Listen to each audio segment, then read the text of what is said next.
But Paul, so put this case into context for us, given other past cases involving LGBTQ rights.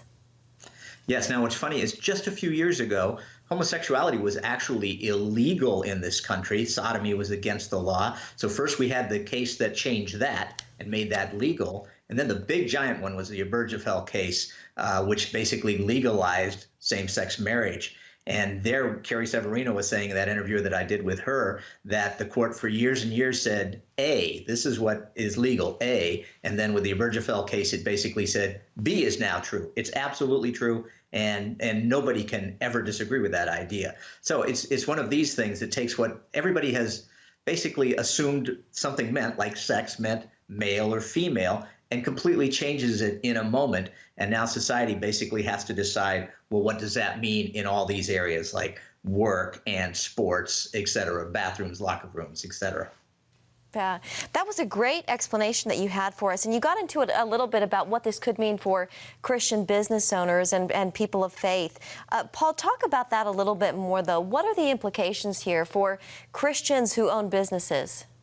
Yeah, well, imagine something like well, an example might be a school that's well known for its religiosity, a religious school, for instance, and all of a sudden the secretary, who's been a female for all these years, suddenly becomes a man, and the school has been teaching that that's not right in the eyes of God. Well, what's the school supposed to do if it can no longer replace this person?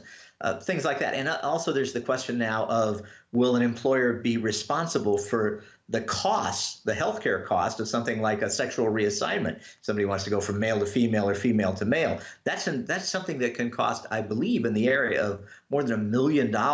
So are we going to have to pay for that? Or the employer going to have to pay for that? Where does that money come from? That all of a sudden is very much a possibility now that the employer or we, the taxpayers, are going to have to foot the bill for that.